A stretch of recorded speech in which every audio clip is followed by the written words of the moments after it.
Praveena, you did another film with us called Zamana Divana with Shah Rukh. So tell me a little about your experience about working with Mr. Sippy and, I mean, coming back once again into the same production house that had kind of, been your first project and now this one. Share a little of your experience of It Zamana was Divana. overwhelming for me. In fact, I was speaking to Rohan just day before yesterday, and I was telling him, I said, and in fact, I'm doing something for Rohan now, and in that my role is quite something of, quite a tomboy kind of role. And I said, it's so contrary that you are going to undo all the mehnat that your dad did on me during Zamana Divana, because I was a complete boy when I signed that film. I used to bite my nails, and I remember Rateshji yelling at me and saying, "Nakhun mat kato, and you have to grow your nails, and you have to look ladylike," and So it was such a fantastic. I think my actual grooming, because Patthar Ke Phool I had said yes, and the next day I was shooting. So Hmm. there was no audition or a camera test or anything. But here, my actual grooming, I think, happened during the time of Zamana Divana. Uh-huh. It was just wonderful.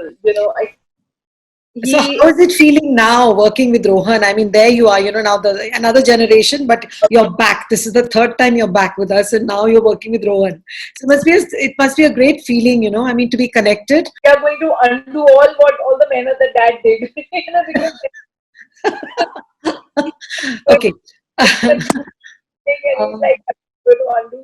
And yes, Rohan and me keep talking about, we keep going to flashback and talking about it. It was such a beautiful experience. Even now, the songs of Zamana Divana are such a big hit, Kiranji. I can't tell you. People keep sending me on my Insta and stuff with Shah Rukh and me, the songs. It was such a wonderful experience doing that. We have yeah. so much. I remember that song, with the glass in between you and Shah Rukh. You remember that that shot? I can never forget that shot. It's there in my mind, and it'll always stay there. Okay, coming to marriage, which is a very important aspect of any woman's life, and it means a lot. And you've been married for quite a few years, and it's a happy marriage. So tell me, what goes into making a successful marriage, and especially like I said, you'd already adopted two girls and everything, and yet you were able to find a nice person who was ready to marry you, and with all that, I mean, it's amazing. He's a fantastic guy, and you're lucky, but I'm sure it takes efforts from both sides, to make a marriage work. So tell me, what does a woman have to do to keep a marriage going? I think every marriage needs that effort, and it has to be both ways. It cannot be a one-way street.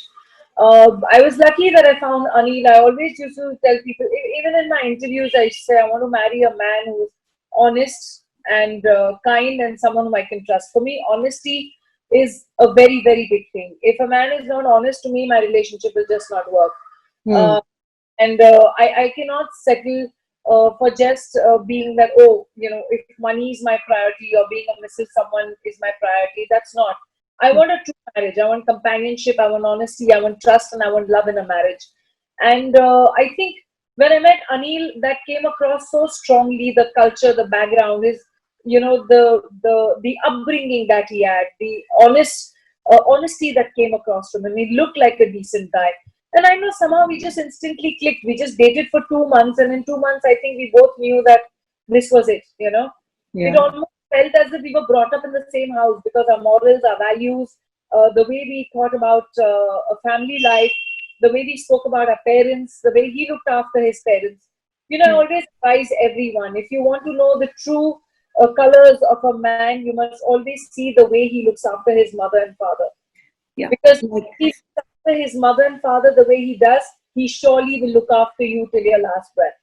You know. hmm. So that is something which I even tell my daughters, that look for a human being who has those kind of qualities, Hmm. and that is more. That is much more important to me than pots of money. Pots of money can come and go, and ultimately you're not going to sleep with that money So or sleep true. with diamonds.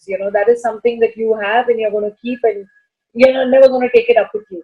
But a happy life is what is much more important for me, and being my top priority. And I think whatever I've asked for, I'm happy and I'm thankful to God that whatever journey He took me through, maybe there were times where it hurt like hell.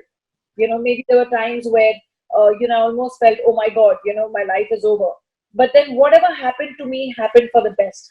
And today I sit back and I say, I wouldn't have changed anything in my life or in my destiny, because it would have taken me to this path and brought me now here where I am, content, happy, and absolutely leading a glorious life. That's good. Thank you, God. But that is what I strongly believe in. And as far as women are concerned and effort, I think effort has to be from both the sides. Then only a marriage is successful. Hmm. That's so true. Uh, but tell me that, especially in India, it's very difficult for a woman to get a role, once you're married. Things are changing, but, it's a very, very slow change. So, how did you kind of handle that aspect of it? Because I know you love your work, even though you did not intend to be an actor, but once you did become, you've enjoyed your work thoroughly and you worked hard at it. So Yes. how did it feel, that struggle of, people thinking, oh, now that she's married, she probably doesn't want to work? Well, I actually did not want to work immediately after my marriage, because I think my marriage and my children, my biological children, happened to me most immediately. Uh, Anil and me, I think, did everything in fast forward. We didn't want to waste time. So Hmm. we were married in February, and we got pregnant in June, and we had our first baby next year, March. So everything happened to us very fast. And I think those 3-4 years, I remember even when I was pregnant with Rasha, I was offered a movie, which ultimately I think was made with Rekha Ji, Mahima, and one more actress, I really don't remember. And in that, in fact, the protagonist was supposed to be pregnant. So the makers came to me and really tried to convince me that, oh, do it, the protagonist is supposed to be pregnant in it and stuff. And I said, you know what, I actually just want to enjoy my pregnancy. I don't want to wake up early in the morning. I don't want to report for work. I just want to wake up when I feel like, all these. I'd worked Kiranji since I was 16 and a half. And Hmm. now, after 15 years of being, I think I was 31 when I had my first, 31 or 32 when I had Russia. I Hmm. just to enjoy myself. I wanted to eat that gulab jamun. I wanted to eat cake without feeling guilty, and now I'm going to face the camera the next morning. I wanted Hmm. to have ice cream. All those things that I deprived myself, like you said Yeah. earlier. I really wanted to do all that. And I actually became a cow. I became Hmm. so fat that I met Chichi once somewhere, and Chichi didn't on me. He said, "Yeah, too. क्या हो गया? I'm full." So he was like, he was laughing at me. He said, "इतनी मोटी हो गई तू." I said, "I'm enjoying myself." And I really wanted to enjoy myself. I didn't want to face the cameras. So Hmm. for 4 years, I took to myself. I had a blast. I had both my kids immediately, dhar dhar, ek ke baad ek. And I finished with that. And then I said, now I'll work on myself again. And Hmm. now get back. And in fact, I immediately after that I did a reality show. The first thing I signed called Chak De Bacche, and in Hmm. that see that, and now you see me like nice laddu gold motol, absolutely again back to my school days kind of a thing. And but I started work again slowly, steadily, and I think the right time, the right things come. Then Matra happened, and I did another film called Shobna Seven Nights, which was just a festival film, which won a lot of, which won me 2 awards in Chicago and Houston, the international film festivals. And then, so it was just doing work. I did about 6, 7 reality shows, judging them in the middle. 7 of them I did. Coming to the next question, you managed to lose all that weight and you're back looking even more glamorous than you did when you joined the film industry. How do you do that? I want to know. I put on all this weight over these years, and I mean, of course, I don't diet and I don't do exercise and I'm not, careful, but still, I mean, it's amazing to look like this. How do you do it? No, I'm very strict about my diet. Though I am not dieting the way I used to when I was working. Those days I used to only live on popcorn and makhana mostly. Yeah, I remember that. Suddenly makhana has become such a big fad, and हम तो कब 90s से खा रहे हैं makhana और popcorn, trying to keep the weight down. So, but yeah, but now I just eat healthy. I try to eat light. I eat healthy. I don't starve like I used to, and I don't believe in the zero size zero thing. I'm an average size between an 8 and a 10, and I'm very happy with that. So I don't want to even go beyond. This is the way I am. I'm happy in my skin. I have no problems, no complexes anymore. Because giant bulalo, Amazon bulalo. Pehle to media used to be so tough on us. These then women editors, they used to Yeah. watch us at every given point. I don't know what all I've been called. I've been called Thunderthighs, Amazonian, Miss this, Miss that. Everything the media used to call us. They actually, it is shocking that women themselves being in media, and nowadays some same journalists I meet, and they have this very big feminist and politically correct tag on them. I said, तुम लोग अपने starts के दिन भूल गए क्या वो पुराने दिन And what is this thing about, all these brands suddenly popping up and designer clothes and this and that, and oh, she repeated her bag, and she wore the same dress, and I mean it's sometimes it's too much pressure, I think. And setting such a bad example, because I mean, imagine those young girls who are from lower middle class families who are going to college, and imagine they learning these things that, oh, we should not repeat our clothes and we should wear everything that is, and we should be anorexically thin. I mean, that's setting a bad example.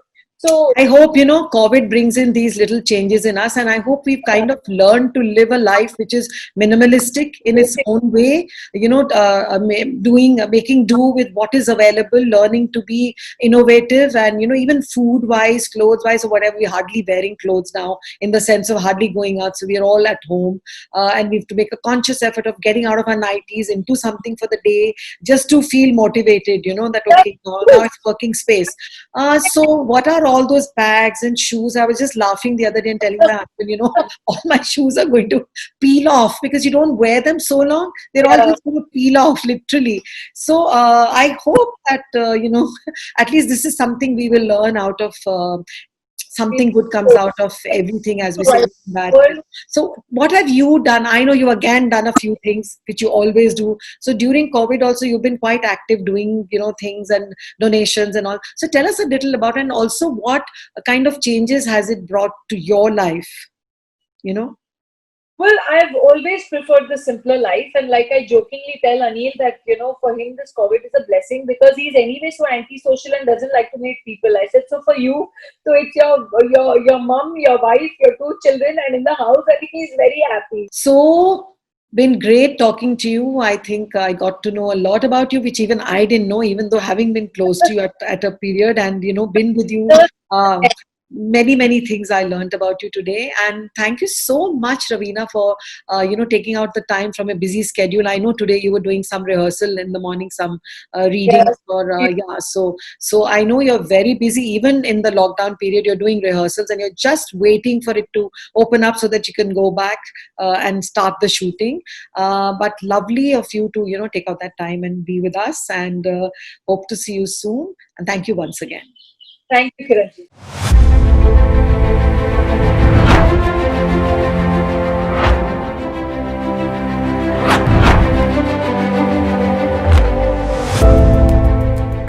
If you have liked our video, kindly subscribe. Press the bell icon so that you can get notifications about our latest videos. Like and share our video.